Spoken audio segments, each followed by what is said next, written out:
I'm John Sutherland, a rock journalist, and we're here today visiting with Tony MacAlpine, who's just recorded 4 original songs for this video. Spend some time with us as we explore his guitar technique. How you doing, Tony? I'm doing fine, John. Having a good time today, and very excited about discussing the different techniques that I use on the guitar. And before we get started, why don't we tune up? Sounds good to me. Okay. We'll start with the E string.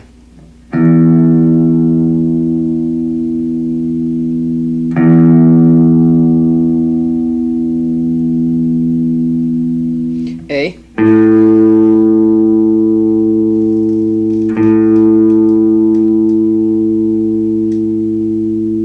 D.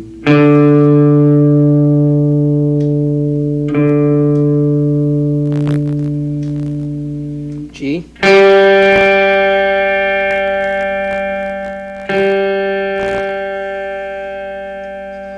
B.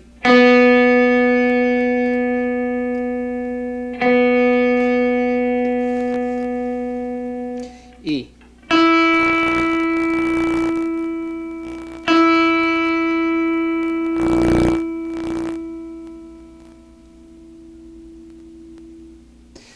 John, this tune's called Sammy Bone Shuffle. I won't ask where you got the name. Well, my bass player's daughter, you know. That's cool. That's cool. Yeah, so we'd write a song about her and dedicate it to her, and you know, it's kind of a fun jam up tempo thing. And basically, Larry and I are playing a lot of the same unison lines together, and you'll notice the hammering type of bass line thing that I'm doing with the guitar. It's kind of a cool. Let's check it out. Yeah, sounds cool.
That's a rockin' tune to start with. I enjoyed a lot of that song. There's one thing that I wanted to ask you about the unison slapping that you're doing with Larry the bass player. That really interesting technique. And what do you do with a pick when you're using your thumb? If I'm lucky enough, I can get the pick between my finger here, the joint, and the tip of my finger. And when I'm holding it in there, I'm tapping the notes. I'm tapping four notes. I'm hammering them on and pulling up, just like a bass player would. Creates like a really funky kind of grooving sound. You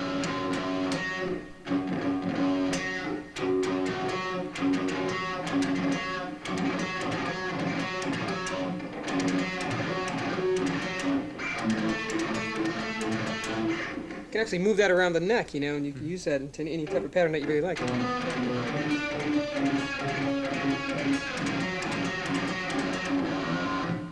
That's a long way from the speed picking technique that you have mastered. Well, you show us some of your tricks?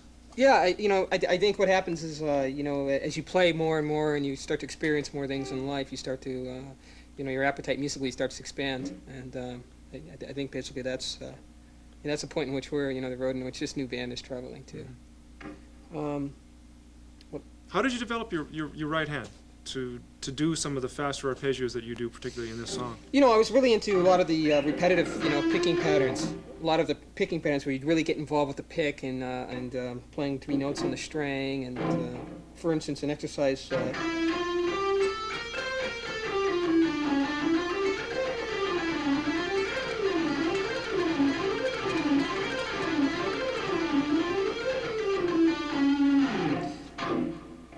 Requires just a lot of alternate picking and perfect timing.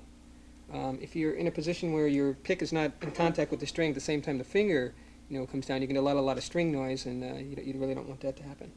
How do you hold your pick, Tony? I just go for really a comfortable position. Okay, that's comfortable to you. It looks That's like a comfortable lot of it's back inside your hand. Yeah, I tell a lot of students that I work with, when I do master classes in clinics, just to be comfortable with your style, and don't try to copy somebody's certain pick style, but just hold it in a manner in which you're really comfortable with.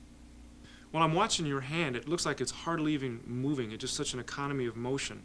Well, I believe in a lot of in the fact that too much motion is wasted energy, and a lot of times when I'm picking each of the notes, with a lot of aggression, and I want that heavy pick sound, there's a way to achieve that, which is an equal balance of muting with the wrist here and a lot of tapping with the hand, and rolling on some of the notes that you happen not to be picking. For instance, if I'm coming into a run and I'd like to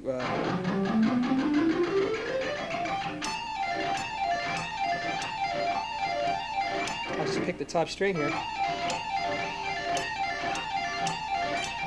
I'll pick all the rest of them to get a really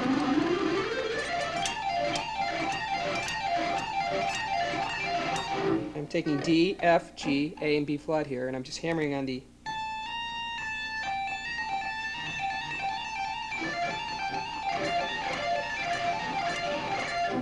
okay, and an inverted pattern under that, I'll pick the A and the B flat and hammer on the F and D.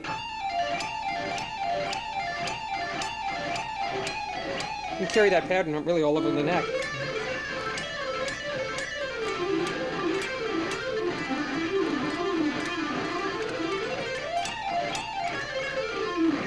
Sometimes I do it in a slightly arpeggiated form, down here with the first 3 strings, the E, A, and the D string. And I'll play like the C sharp, hammering on the C sharp minor triad, which is C sharp, E, and G sharp.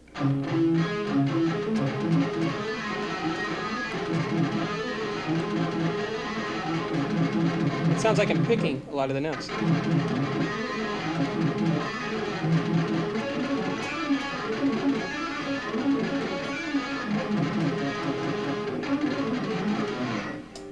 Use that in a lot of your songs. There's one passage in this song I noticed the sweeping arpeggios. Oh yeah, the broken chord. Yeah, those particular chords that we're playing, that you heard the arpeggios, I'm playing a B, A, and a D and an E chord, and I'm playing them in this fashion where I play the A major, slide up to the D major, and the E major.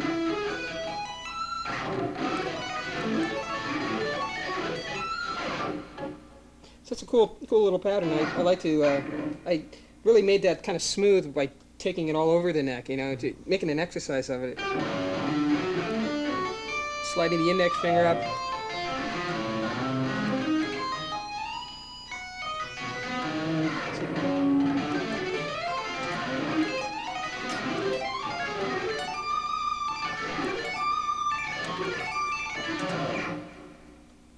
I notice at the end of that sweep that you're tapping the last note of each phrase. Where are you going with that? Well, I used the finger to have an extended minor scale. In this pattern, I'm playing a C minor arpeggio here. I can take it in any direction really that I want within the minor scale pattern. That would be C, that's D, and E flat.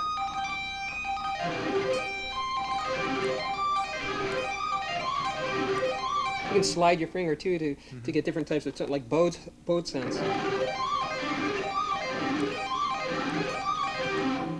Also, I try to get away from that a little bit to break up the tone and. You mean you go back and forth between the two different styles? Exactly, and I'll incorporate the muffling and the economy picking again, just picking the top part of the run and hammering on the rest.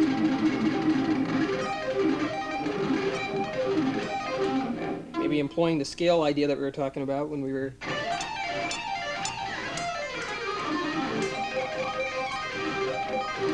Gives you a lot of freedom, so you can. It gives me freedom, yeah, so that I'm not really too concerned with where the position of pick is, because I don't want to be in a pattern where I take the pick away from the strings and I don't have the strength in my right hand to keep the soloing ideas together. So the technique should just be a tool, to utilize so you can express your musical ideas. So start leaning. It's basically just a lot of weight.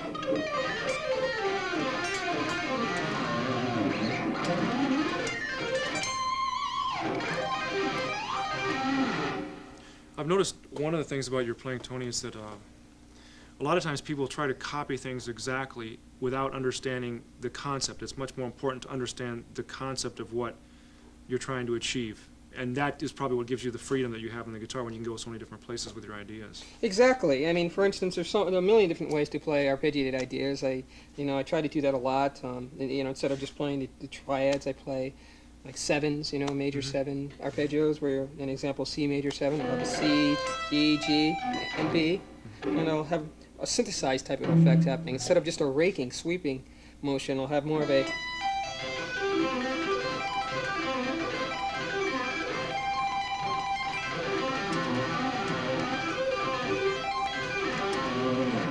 that's basically just C major seven. 7 being there and the octave being here. It's a much more musical way to look at how the notes are put together. Exactly. It gives me a lot of continuity with the instrument. It highlights my solos in different ways.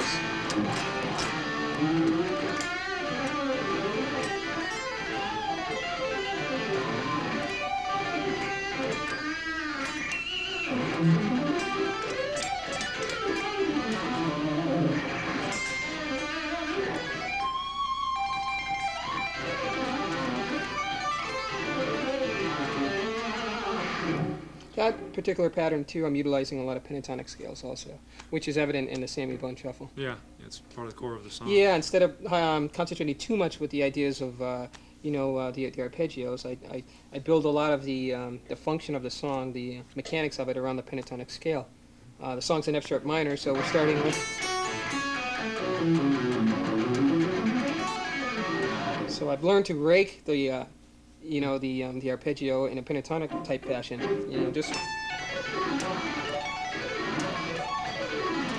Just really, your fingers are just fluttering along the.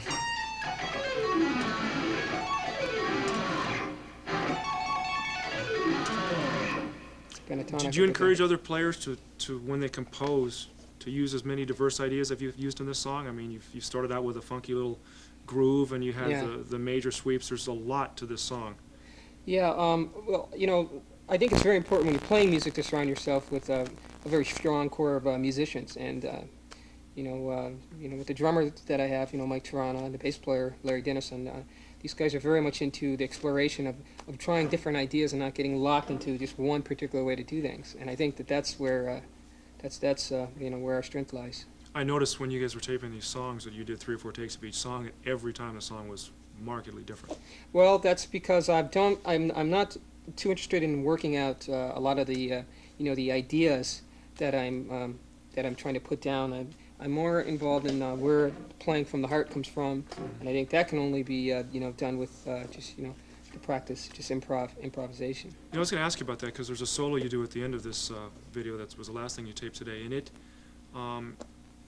makes me wonder how much improvising do you do when you're soloing? Do you have a plan, or where do you go with it? Oh, definitely. This is just like basic overall theory. You're not the notes and the technical part. Well, I get a lot of feeling from the chords of music, just from the the basic. I like to play around the strongest parts of the chords, which to me is a lot of times first 5 notes.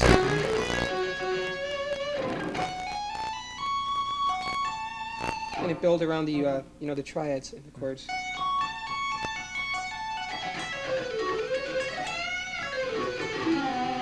And I definitely use a lot of vibrato in the techniques, because a lot of these different ideas that we do would come off sounding really cold if they didn't have that singer type tone. Well, I would like to say it's a lyrical sounding, a way to play guitar. Exactly. I need to have the guitar speak to me in certain ways, because it's just wood and steel, and if it's not, if it doesn't have that.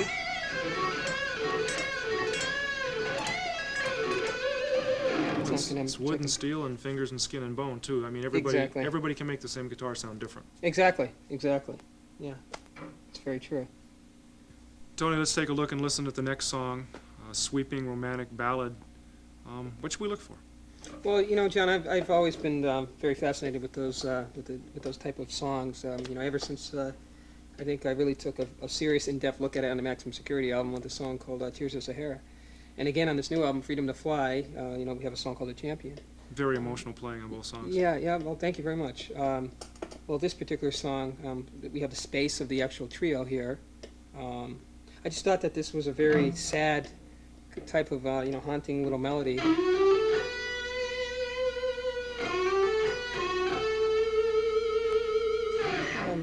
I just feel that a lot of those different shades that you can get in music, you can achieve them, in different ways, instead of in just the intensity of the way that you play a passage or the the type of notes that you play. Just the most simple things, to me sometimes have a lot of feeling. Let's check it out.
Tony, I really enjoyed the hammer-ons you used to carry the melody. Could you show us a little bit more of that and Well, how you developed that? You know, John, the playing without the pick attack creates a very smooth tone, and I think a song like a particular ballad, you know, that we have here, "Broken Dreams," it lends itself to that particular type of technique. For an example here, if we take an F sharp minor scale on the same string.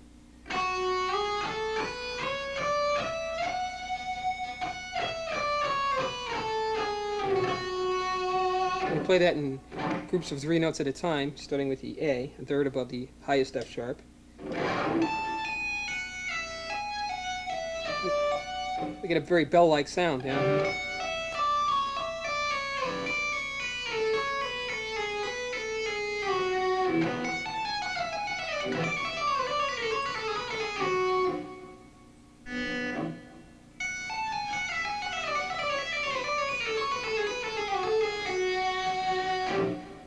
It's a very interesting idea. I can carry that in different keys, you know.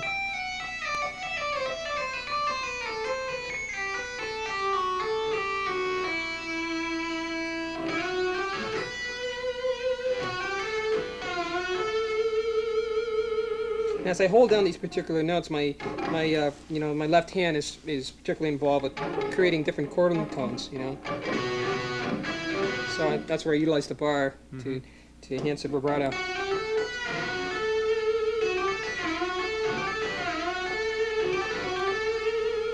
I really like the smoothness of the hammer-on ideas. It's very evident in the solo of the song. I think the progression shifts to A minor, and I start really playing on the open without the pick at all.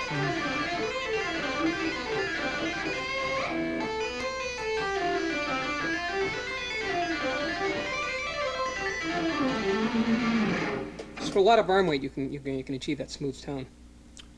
There was some bending, where you were just taking the note a little bit farther than it is when it's inside the fret it normally belongs to. Exactly. Can you show me, some of the technique you use to change the pitch of the notes when you're... Yeah, a lot of times I'll take the actual.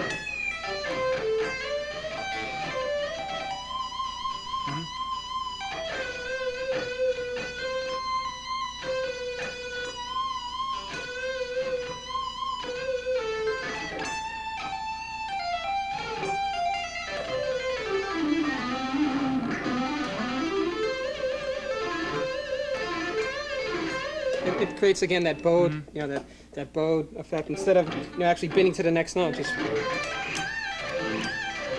it's a very hammered. It's more modern sounding. Yeah, it's a actually. smoother sweeping.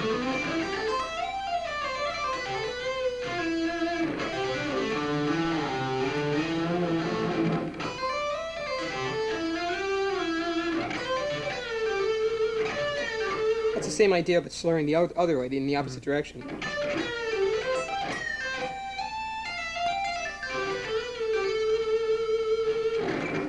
When you were playing the core of the melody, I noticed that you were dragging the hammer on. Just it made it flow really, really nicely. Right.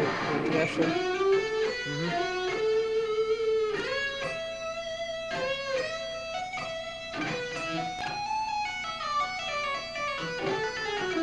Because the song is a ballad, you know, a lot of the melodies have to be played with a lot of feeling, a lot of passion in them. And if I If can you're just grabbing the note staccato, it's not going to have the same. exactly, and feel. that's why, you know, when I tend to you know, play with a hammered-on pattern, I notice that my my hand is moving in more of a, you know, fashion this way instead of up and down, because the pick is no longer being employed as a sound device. Now the actual, you know, technique of pulling off to each finger is going to generate the tone.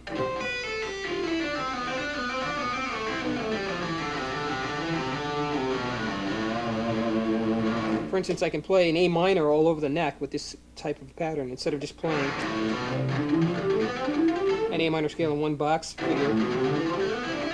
I'll utilize that movement.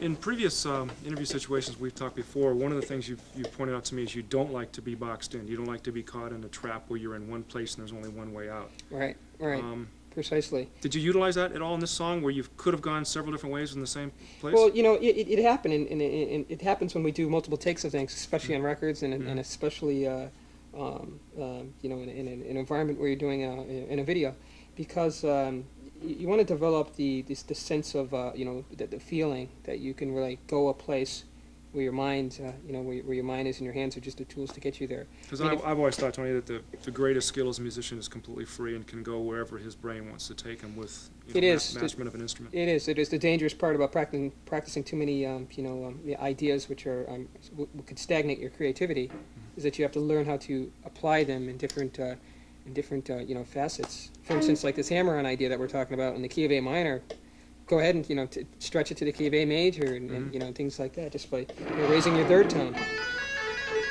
in the A minor scale, A major. The sixth and seventh tones get raised also. So now I'm playing the same idea where I was moving my hands around the neck, but I'm doing it now in major keys.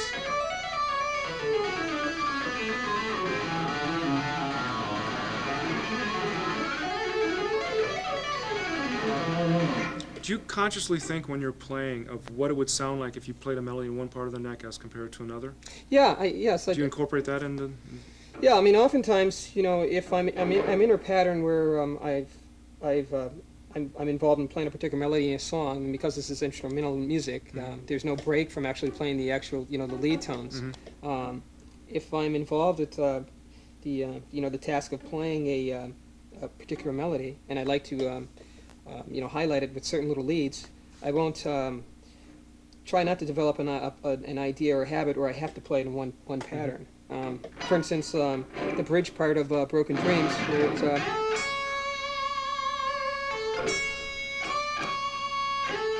I might do some licks around that, you know.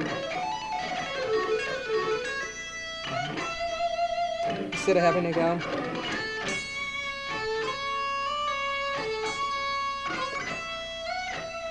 Play that pattern over here.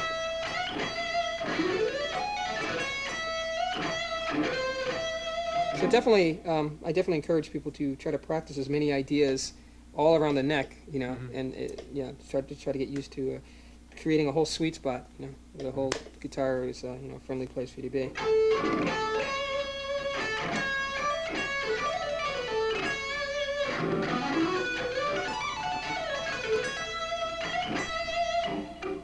Tony, in the bridge, there's some harmonic thirds. How do you know which notes to pick? Well, I'm following the harmonic structure of the minor chord, or the major chord if I happen to be playing in a major chord. This particular song, you know, for example, is a minor, and each scale has its own tonality, which you'd have to adhere to. You know, the F sharp minor, the first third is a minor chord, F sharp and A. The next third in G sharp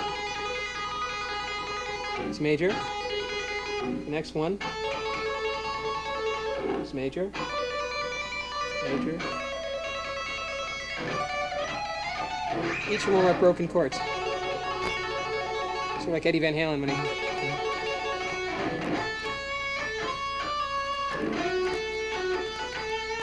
I tend to also use my ear and go by how I feel it should sound. Mm-hmm. So the next song is More Than a Lot. There's a lot in this song. We'll get into it later, but let's hear the song first.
Very interesting. There's a lot there to think about. I enjoyed the counterpoint, and also the solo sounded really interesting to me. What's the...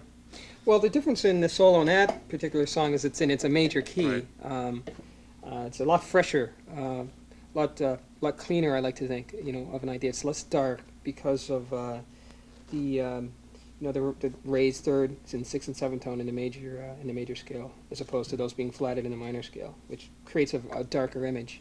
And I wanted the solo to actually go to a certain place. Instead of being dark, and heavy, I wanted to actually have a certain type of contrast, with the song. Tony, you mentioned chord suspension. Do you think that's something young players should pursue more than you?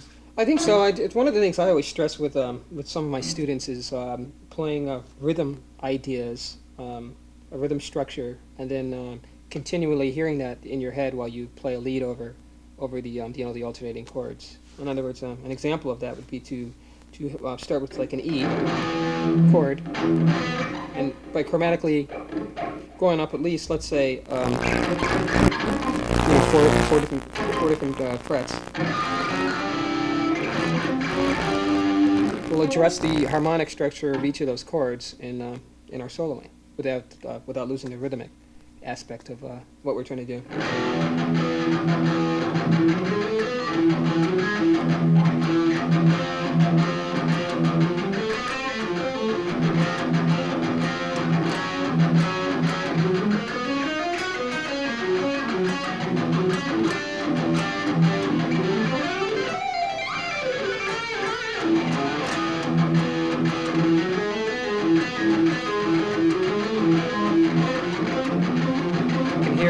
The continually the E drone, it sort of permeates over the whole progression. Yeah, that's in this particular song more than enough. That's exactly what we got going on here in the solo section.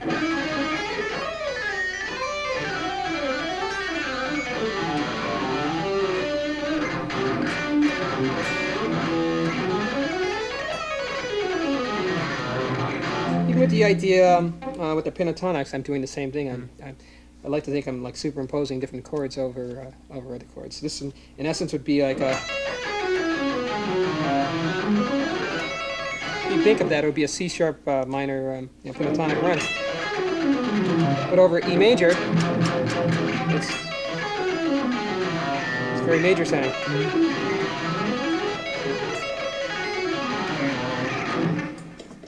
In essence, what you're saying with those chord suspensions, that you're creating some tension. Exactly, and I like to try to include that in my soloing, especially with the arpeggiated ideas. I believe at the end of the solo in this particular song, I went outside of the actual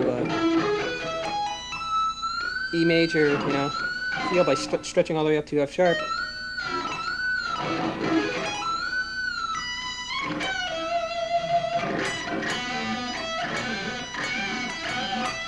I kind of like the ideas too that the when you're bending a certain note, you get that three chord, you get that three chord feeling, and you get that third tone in there. It's another idea on that.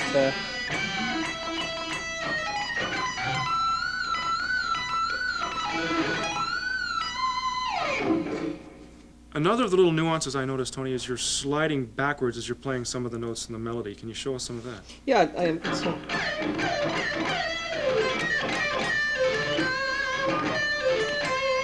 think I derived that technique from listening to a lot of the early blues stuff that I used to listen to, the Johnny Winter stuff, and just creating more of a backwards bend. That melody, it's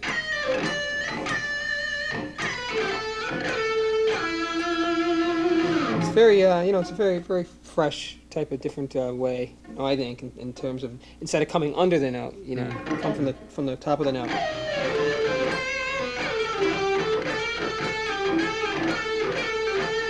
I do that a lot too, at the end of particular runs that I might play. Just, it adds a real different feel to them. Yeah, it adds a different type of dimension to what you're trying to express. Well, that kind of takes us in the direction of the next song. Baloney Pony Blues, is that what we're going to call it? I think that's what it's called. Don't ask me what that's all about. Can we check that one out? Let's take a listen to that.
was fun.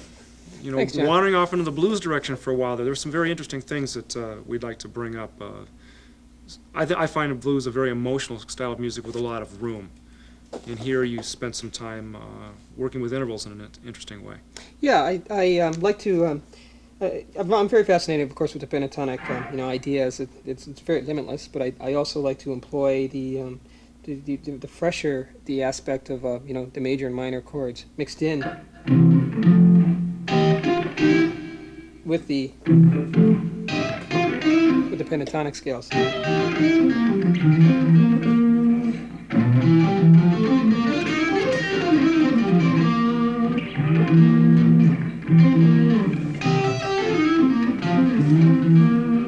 think that type of style I was always into from listening to Wes Montgomery stuff, and I tried to take it into a different direction by getting like almost like a pseudo jazz type stuff. You know, Tony, most people don't look at you as a blues player, and that may have been a little bit out of character. I know you've always been into it. But are there some ideas you can show us about, playing blues guitar and where you're going with it? Yeah, I don't just look at myself as a stylist in any one particular, direction of music. I think of myself more as a musician, because of, the background of playing classical and, starting with a lot of blues, in the very beginning. I just really like what it does to the rock feel of the instrument of music that I'm involved with playing these days. I really like the idea of oftentimes I'll sit home by myself, or if I'm in between takes at a certain gig or something like that, or a clinic or whatever, I'll play by myself. Those type of chord ideas.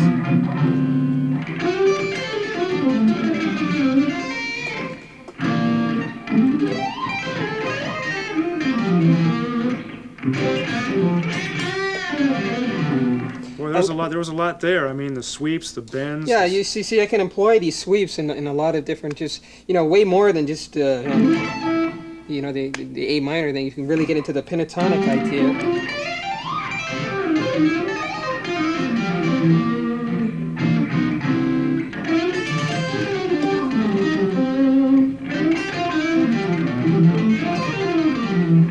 It has a lot of soul, obviously, when you're playing blues, and if you can really get that into your, into your personality, I think your music will speak a lot more. It'll have a lot more clarity. Do you think any differently when you're playing different styles of music? I'm curious. To me, it comes from the same place. It's coming right from the heart. It always was. Even if it's going right back to my first record, Edge of Insanity, all that music was coming right from the heart. You go through different feelings, in life. Different things happen to you, and which is evident in the direction and the style of music that I'm into these days. Tony, can you do me and a lot of other people a favor and slow some of those licks down and show them how they come apart? When I played the C7, the dominant 7 chord.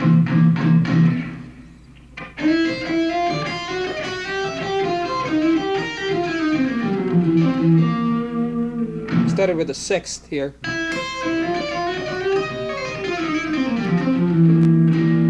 Ended with flat 5.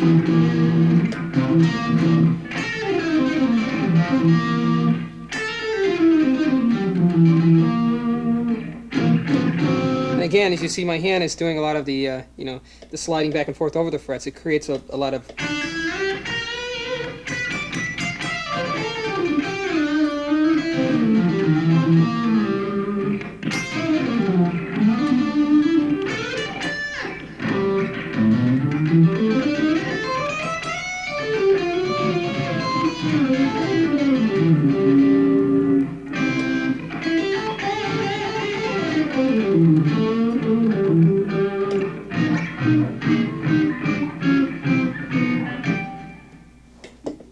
Tony, you've showed us a lot of different sides of your player personality, a lot of great tips today.